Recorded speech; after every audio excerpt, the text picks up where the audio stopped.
The first step is to define success on their terms.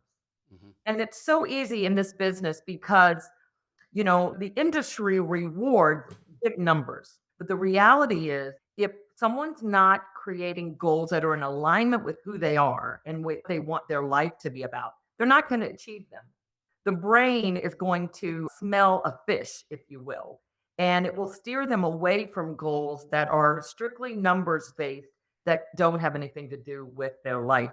So I always tell people it's not about achieving the goal. It's about becoming the type of person who sets and achieves goals.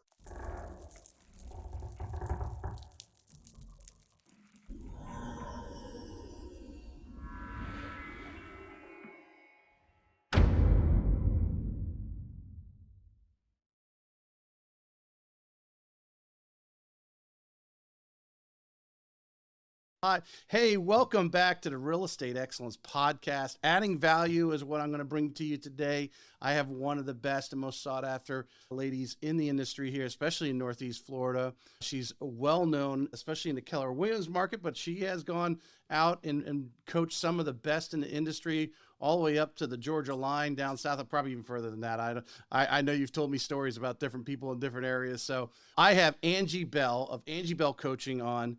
It's that time of the year. Everybody's talking about it. I'm starting to see on social media. It starts set our goals for 24, start set our business plan for 24. Angie's an expert at that in helping you really dig deep in that. And obviously this is a little different year than 1 year ago when you were planning for 23. 24 is a little different. We're going in much higher interest rates, a little, things going on in the world. So I want Angie's opinion on that.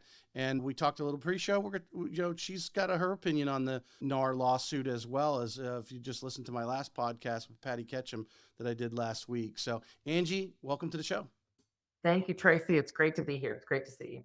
I'm so glad we could hook up because I think it's important. As like I said, we just talked about the brokerages now are, they're doing their lunch and learns, they're doing their trainings. Now it's trying to get everyone focused in, but there's a lot of stress in the industry because it's not like it was in, planning for 23 or especially planning for 22 or 21 that we've come full circle around from, pre-COVID. Imagine planning in 2019, everybody's excited of the demand and everything, but everything's kind of shut down here a little bit, obviously with market conditions, interest rates, and that sort of thing. And I want you to kind of tell us a little about what you're coaching to your clients, but let's start off with the importance, the benefits right now. Why is your brokerage doing this? Are they just doing it to get somebody up in front of you and say they gave you a guest speaker today? Why is it important?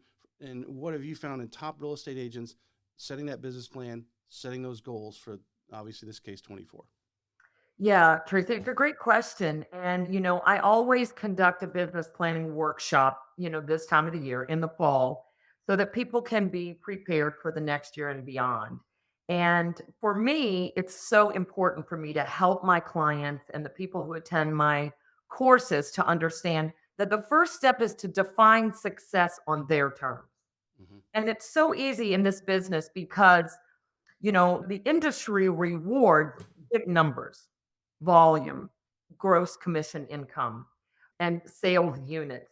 And all that's great, fantastic. In fact, once someone has defined what success looks like for their business, we're going to do the math to help them determine how much of each of those categories they need to acquire in the year to achieve their goals. But the reality is that if someone's not creating goals that are in alignment with who they are and what they want their life to be about, they're not going to achieve them. The brain is going to smell a fish, if you will, and it will steer them away from goals that are strictly numbers based that don't have anything to do with their life. So, just to even back up a little further, I always tell people it's not about achieving the goal. It's about becoming the type of person who sets and achieves goals. And, people get into business to fund their life. Business is about solving a problem for profit. And so realtors, like any other small business owner, get into business. They want to create profitability to fund their lifestyle. So I have them tap into what they want their life to be about, what they want their business to represent in their life. And, as the Bible says, what does it profit a man to gain the world and lose his soul in the process? And so many realtors have lost their soul to the business. And it's not because they're not good people. It's because they are good people and they really want to serve their clients at a high level. Listen, I know realtors can get a bad rap as being, out for a commission. I don't find that in my experience. I find realtors to be incredibly humble, servant-hearted people who really want to help home buyers and sellers. But as a result, they kind of get themselves caught up in a business that can run them 24/7, Mm. 365 days a year.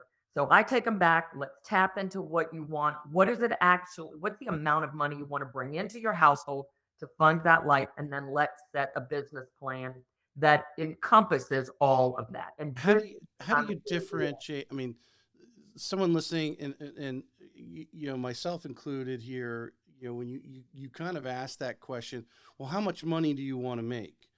Well, I want to make all the money that I can. I want to drive a Bentley. I want to have a house on the beach and a house in the mountains of North Carolina or whatever. We want to live like the guys on Bravo, right? The housewives or whatever. We want to, go out and buy whatever we want to buy and have the black card, right? American Express black card, and spend whatever. I mean, how do you really start to break down? Because I think the differentiator from those who set goals in a business plan to those who don't, those who actually get down to the rubber meets the road reality. And how do you work with one of your clients in breaking that, to really finite that goal? Because I think, isn't that important to really super be important. specific? Yeah, and the first week of the business plan, because I spread it out over 6 weeks so people have an opportunity to do the work between each session. But the first thing that I have them do is go through a personal budget to find out what does it actually cost to live the life that they currently live. And then I let them layer in those additional things that they may desire, whether it's a Bentley or a home in North Carolina, a boat, what a vacation, saving for their future, investment property. That's a big one, right? That I encourage all realtors to buy investment property. But we layer all of that in. And then when you get an actual number, then we create the plan to make that happen. Now, here's the thing, like the example that you're giving, and I don't find many people that that's their goal, right? To live like the guys on Bravo. But I would have to ask that person, are you willing to do what would have to be done to earn that kind of income? That's why having clarity about your goals and what kind of a lifestyle you want. I'll give you an example. I have a client that is essentially a newlywed, but no children. I have another client who is very active with her children.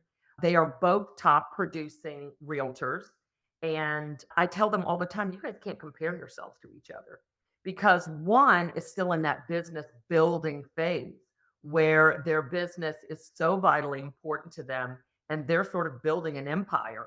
The other is wanting to create a business that's still successful, profitable, and satisfying, but also accommodates the family that this agent, wants to. She doesn't want these years to be left behind. And so each of them has a different amount of time and resources that they can dedicate to their business. They both are very successful. They get slightly different outcomes, but we had to look, what are you willing to dedicate to the business and what is a non-negotiable? And I want people to have those non-negotiables. I believe that being wealthy is being able to do what you want, when you want, as much as you want, with whomever you want. And that to me is true wealth. So that it looks different. True freedom, Uh, right? Isn't a lot of that's the freedom. wealth freedom? It's freedom.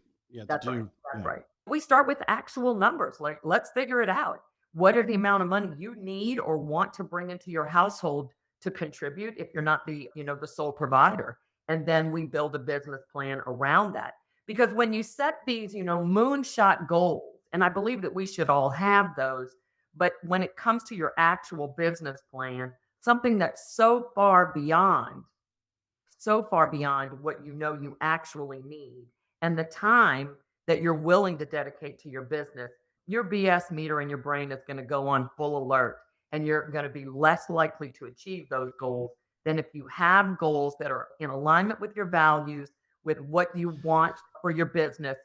And then we just do the math. And then maybe we stretch that a little. And that's what your business plan looks like. The moonshot goals, yeah, we've got those too. Everybody should have those. How To do inspire. you, over the years, you've worked with many different people from all walks of life, basically, coming from every different angle. A lot of people, obviously, I'm going to just throw Tom Ferry's name out there, but not to pin anything on him, but they can go to different trainings and they're like, well, this is the way I did it. You got to get on the phone and make 100 calls a day and boom, boom, boom. And obviously that scares a lot of people away. But one thing great about our industry, whether it's on the real estate agent side or the lending side, there's different ways to skin the cat, so to speak. There's different ways to do this business.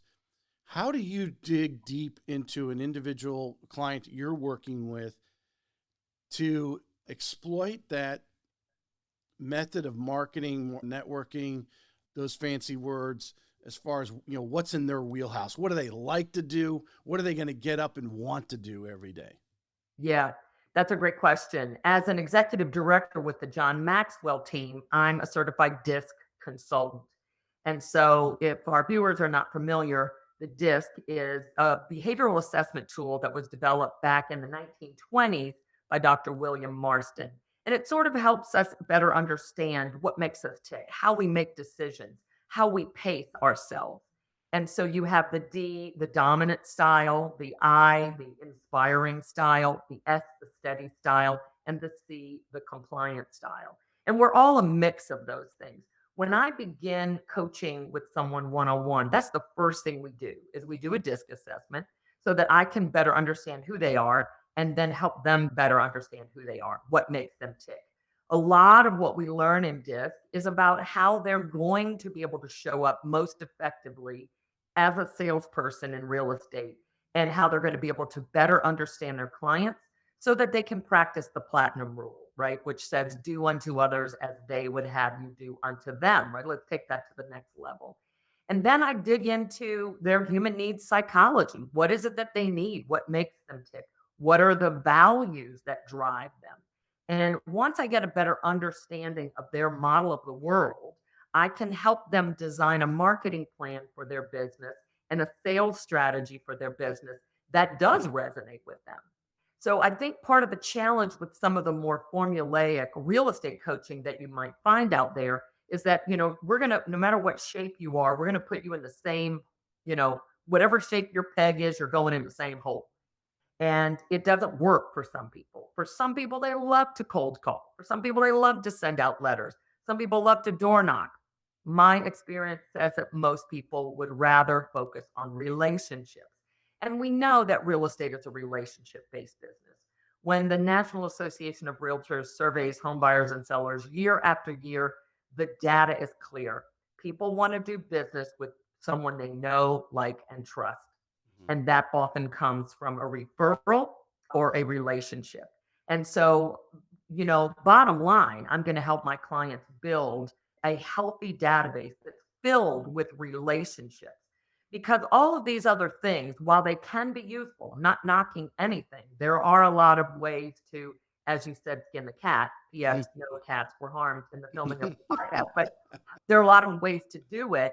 It still does rely on an agent's ability to develop relationships. Wherever the lead came from, their ability to develop that relationship and then stay in touch with that person for a lifetime. That's what's going to determine the size of their business, right? So, business, your database is your business. And so, we're going to find the right sales strategy, the right way to have conversations with people, and the right marketing channels that are going to be ones that you find easier, more comfortable, more exciting, and more inspiring. Expand a little bit. Obviously, a lot of people I know, in the industry have taken the DISC assessment or, heard about it. Some, so they've been to some training and they've taken it and they've seen the results and they're like, oh yeah, that sounds like me. But with your expertise, your more in-depth training, and then obviously your experience in reading other people's findings through the DISC assessment, how are you taking that to another level that just looking at your report is not good? How are you actually taking that and making it a useful tool for that individual to truly understand, well, You tell me, what is it you want to out of that disc assessment? What are you taking it to help leverage you to be a better coach of that person? Yeah, that's a great question. It's really multifaceted because initially, excuse me, it's really for me to understand them because I cannot coach all of my clients the same way. They're very different people. And so I have to keep that disc assessment front and center with every call that I have with my client so that I can speak their language. I don't want to talk at them, right? I want to have that conversation with them. And in order to do that effectively, I have to be able to speak their language. Secondly, I am able to help them better read, if you will, their clients, right? So that they can That was my practice. next question. How are Yeah. you? So Yeah. that they can practice the platinum rule. I'll give you a great example. So I have a client. She is been in the business about 4 years now. So let's face it, she entered the business when things were really starting to pick up. And you and I would agree, I think, on this that in the last few years, your competitive advantage was speed, right? You had to get there first. And so now that the market has shifted and is continuing to shift, some of her early success, because she has been incredibly successful for only being in the business a few years, some of her original success, she's starting to struggle a little bit and not understand like why is the consumer so hesitant. And so on a weekly basis, we will often take some of her existing clients and leads that she's nurturing in her pipeline, and I'll ask her to tell me about them. And as she does, I'm able to help her then craft a conversation that will help her to feel confident and help her to transfer that confidence and certainty to the client so that they can make the best decision. This isn't about manipulating sales, it's about nothing other than transferring certainty to her clients so that they can feel comfortable and confident that she's helping them make the best decision. Now, We if are that is dealing in an 100%. emotional, buying a house can be, it's an emotional thing. It's a life-changing thing, and being able to connect with them better makes you a better representative. 100%. It's all about communication. So it's not that she doesn't know what she's doing or she can't help them. She wasn't aware of more effective ways to communicate with them so that they could feel her confidence and certainty.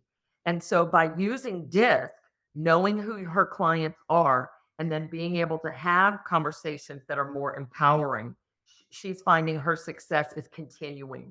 And those are things you're not going to learn when you're just using some script and Right. following some formula for how to convert a lead. That is about caring. That's when you serve from your heart, and that's the kind of coaching that I do. So she feels better, her clients feel better, buyers and sellers get to buy and sell, which they, let's face it, that's exactly what they want, and that's why they hire a realtor. Because, again, going in, we're talking about 24 goals and business plan.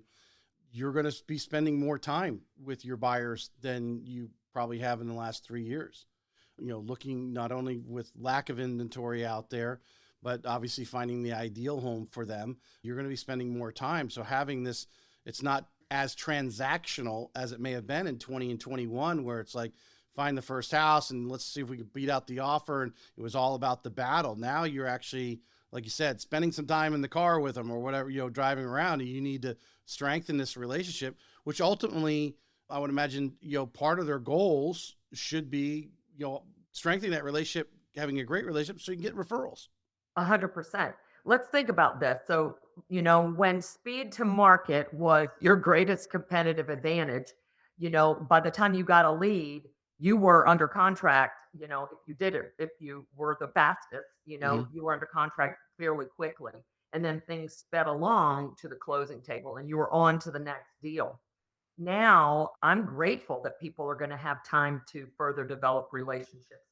So, when you've worked with someone for 6, 8, 12 weeks and they've really gotten to know you, they've demonstrated how much they care about you, they've understood you, you feel heard, and then, you were guided to a successful closing, you're more likely to recommend that person than if, you were just thrown in the back seat, rushed to a house you're under contract and closed. What is the value that you can ascribe to that person if you barely even got to know them because everything was so fast. So I see a blessing in taking a breath and slowing down and taking our time with people because we all know that, right? John Maxwell teaches that anytime someone meets us at a subconscious level, they're asking, do you care about me? Can I trust you? And then can you help me? Right? Are you seeing now? I don't think people have quite seen the wave, like the inflationary wave is from the market. We're now really starting to feel it. I mean, I went and bought a steaks on Sunday and I could have vomited when I saw the per pound price. But now you're starting to look at 24, starting a business plan. You're like, well, the leads aren't coming in so fast, and then get them out and show them a home. We got a contract on it, a day or two, whatever, that evening, and that kind of rush. Now it might be time to, sharpen that sword. Take some time, do a disc assessment. I was thinking about an analogy before coming on with you was, on January 1st, everyone says they're going to go on their diet plan and all the gym memberships go up, right? What? Are you seeing that? Are you starting to have more interaction with beginning agents, top agents? Because I do know you got a coach as soon as you got in the business as a real estate agent. Are you seeing a little bit more talk that, hey, Angie, I may need I'm going to take some time right now because it is slower to sharpen my sword and work with you a little more closely? Yeah, well, I work with top agents, and I am actually going to be conducting some group coaching sessions next year that would accommodate, more folks that are maybe newer to the business or people that really do just want to sharpen their saw as they have more time to do that. And I think, I've had a coach now continuously since about 2003. And so I can't even imagine my life without someone there to be Mm-hmm. my champion, my cheerleader, and my challenger. Like I need to have my ass kicked as much as the next person, right? I think it's vitally important. But as we continue to move through a shifting and shifted market with all of the things that are swirling around outside, it's going to be more important than ever for people to have that voice of reason, that person that's there to guide them, to champion them, like I said, to challenge them and keep them on track. This is the perfect time to think about doing that because it's a crazy world out there. Mm-hmm. In the business planning workshop, the first session, I have conversations. I ask them to really put some thought into a couple of key questions. Like, number one is how's business? Like, just get real. It's not about, flogging yourself because you didn't achieve your goals, but just being honest. You'll never reach your full capacity unless you're willing to interrogate your current reality. So I ask them, how's business? And then I ask them, where are you now compared to where you thought you'd be or wanted to be? That's your gap, right? And then the third question is what's preventing you from achieving your goals, from bridging that gap? And I think it's an important topic to consider for each of us individually. And then I challenge them and I ask them, how many of the things you just wrote down are things that are outside of your control, like interest rates, the Federal Reserve, politics, war, pandemics, you know, consumer lack of consumer confidence, anything that's going on out there. Because anything you've written down as the reason that you haven't achieved your goal that's outside of your control, you're doomed. Because we should be focused on what we can control. And so I want them to flip that script and look, what can I do differently regardless of the climate out there? What can I be doing differently to still work towards achieving my goals? Right. And certainly for some folks, this hesitancy in the market, including, obviously that's fueled a lot by interest rates and some of these lawsuits that are now being settled, those things will have an effect on the marketplace.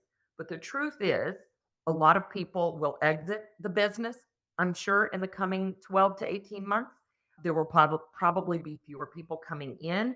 So, can you think about there's a lot of market share that will be available out there for me to pick up from Well, those that people that that aren't tips in. prepared. We started talking about it, and I cut off our pre-show discussion.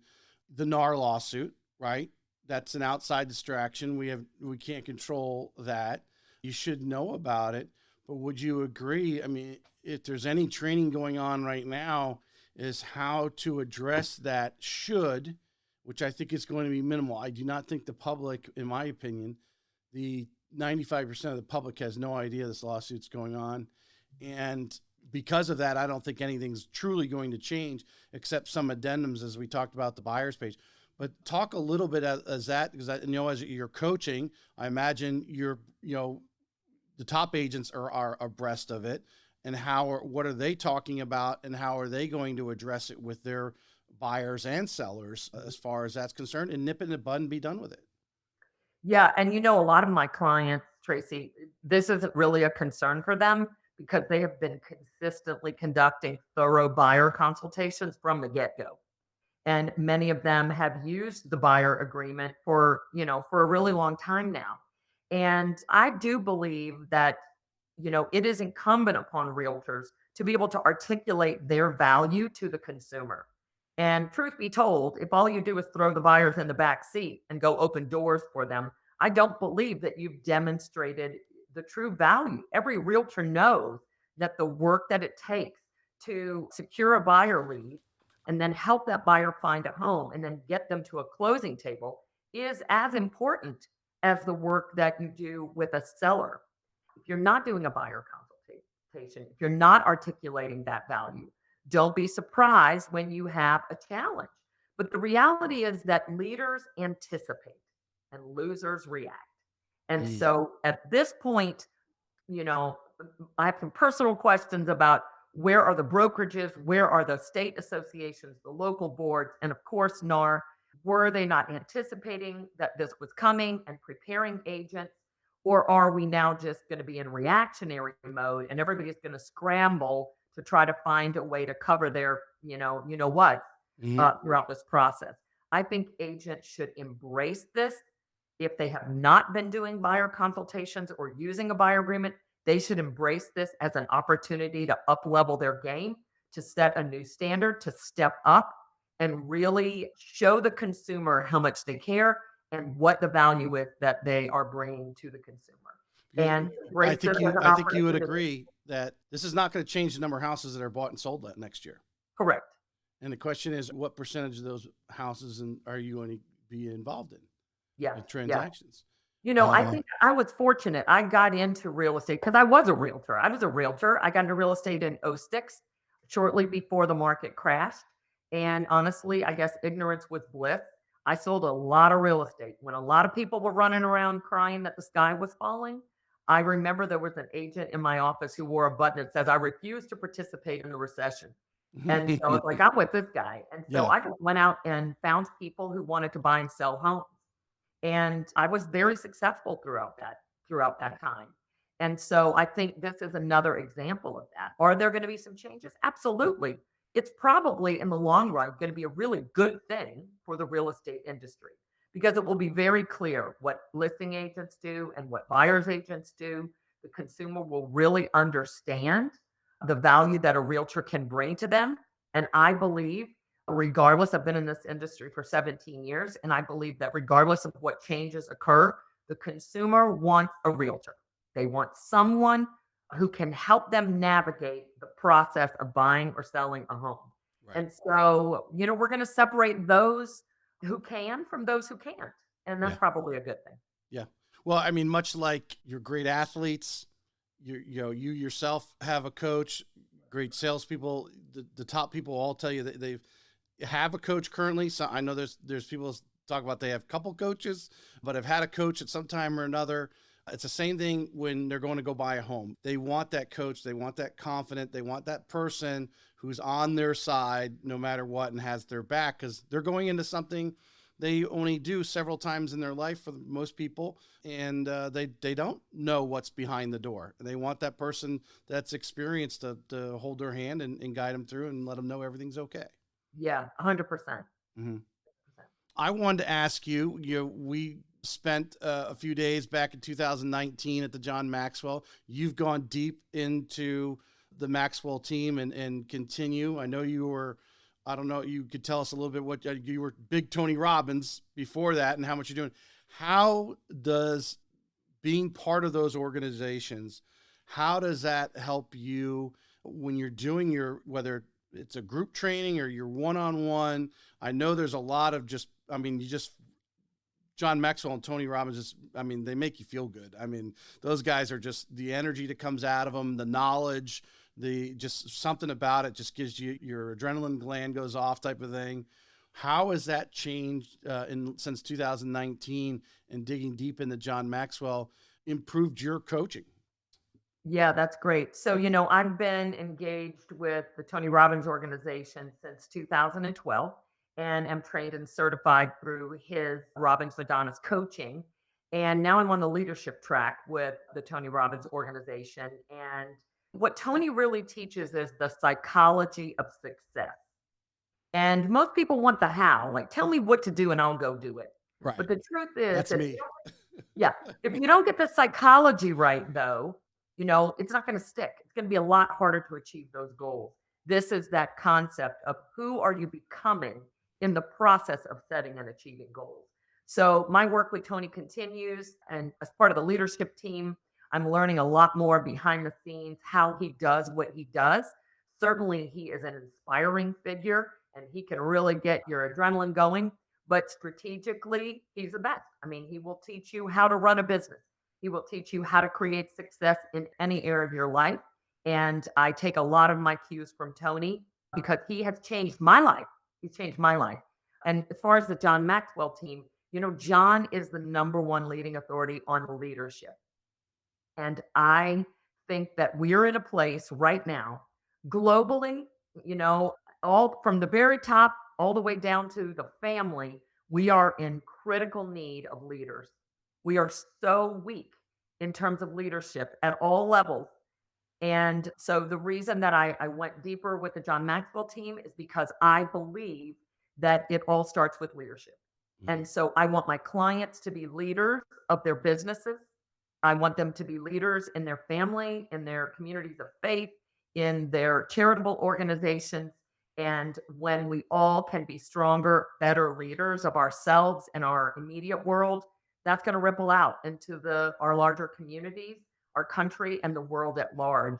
And so that's what John brings to the table is that, that ability to encourage leadership, to teach leadership. And leaders are not born, they are made. And so I challenge everyone watching this, everyone listening to this, and all of my clients, how can you step up and lead yourself and your immediate world in a better way so that you can have a positive impact on the world around you? And so, with the John Maxwell team, my goodness, we can teach you how to better communicate, how to be a more effective leader, how to lead a team better. All of those things are super important. So I love being part of the John Maxwell team for so many reasons. But I look forward Yeah. next year, I'm going to be offering the Maxwell method of sales that are going to really help people dig deep into how to be a better salesperson. Cool. Cool. Angie, what is you probably talk about this with some of your clients, like what's your avatar, right? People come in with issues or whatever, but it's not really issues. Would you agree? You've got agents who are experienced, they're doing well, but they want to take it to another level. Is that the type of people that you primarily are coaching right now? Yes, in the one-on-one setting, people come to me, their business has grown, they're seeing that growth, but they're feeling that pinch because most of them have hit that ceiling Hmm. where at some level they're not going to get to the next level without some assistance, without some better systems, and without some leverage potentially through virtual or, actual folks on their team.